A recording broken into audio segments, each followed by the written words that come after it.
Hey guys, my name's Travis and this is Kyle from Aviator PPG, and we've got a really neat trip to talk to you guys about. Where are we at, Kyle? We are in Lake Garda, Italy right now. We're actually at the landing zone for all of the paragliders. Yeah, really neat spot.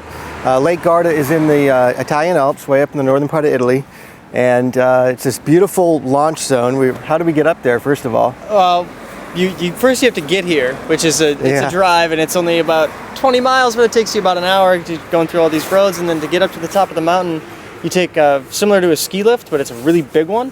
You take one initially that can hold about 40 people, and then the next one holds about 80.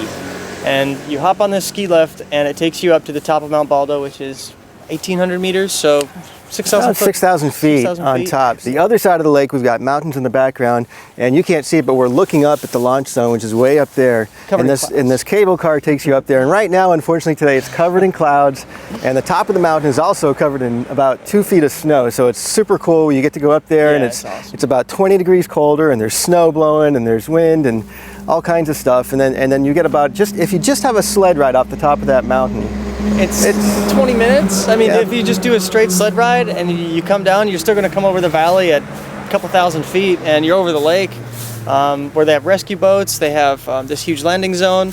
So I mean, each flight is about 20 minutes long. Obviously, when I've been doing flights, they've been much faster than that. Yeah, I'm flying a Mojo extra small, a 21 meter Mojo, and I'm clocking 24 minutes from the top to the bottom.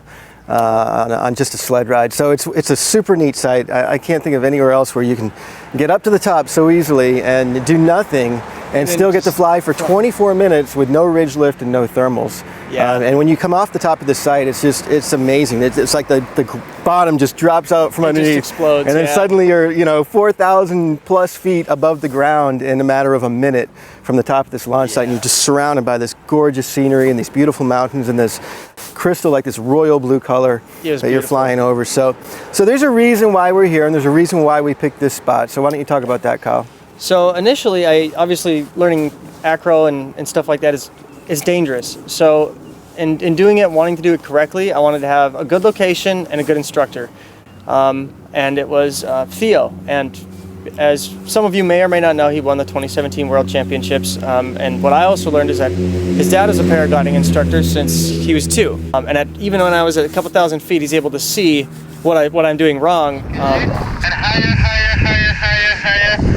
and back fly.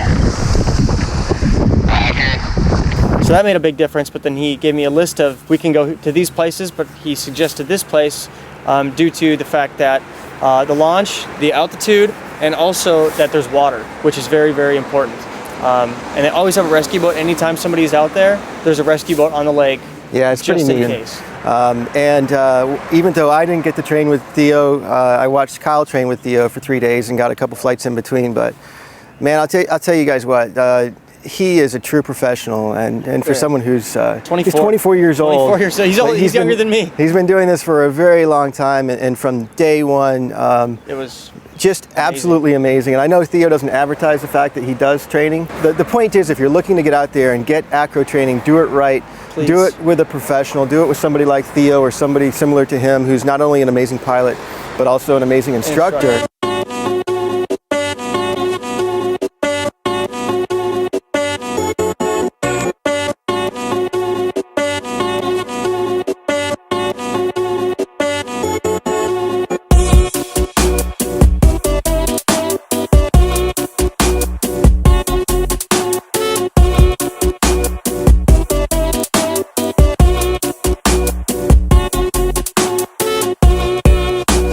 was well worth it. And to be honest, I mean, I know we're going to get questions on how much it costs. Well, to give you a rough idea, a plane ticket here is $2,000. Plus, you have to get here, you have to rent a car. Training is not cheap.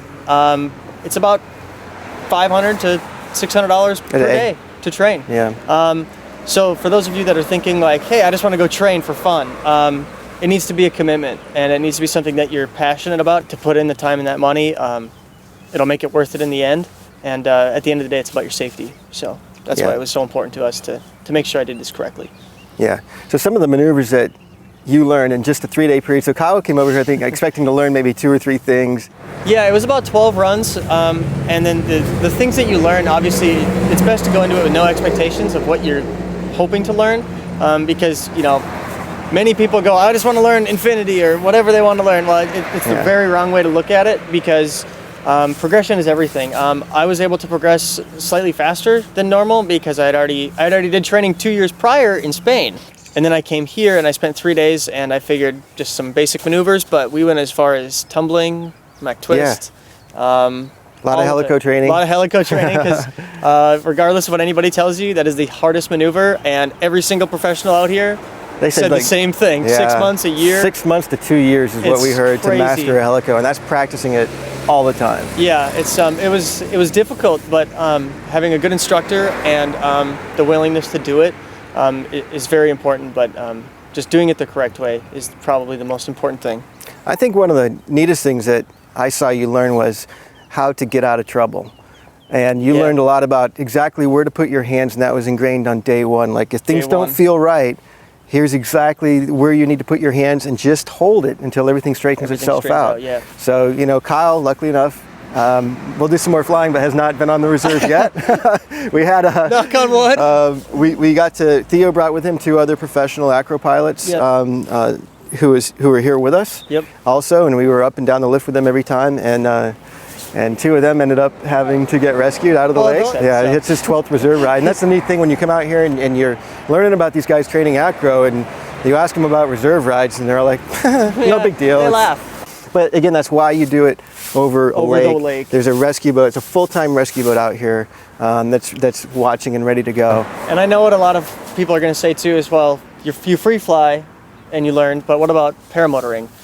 So that's a completely different aspect. It adds a completely different dynamic to flying.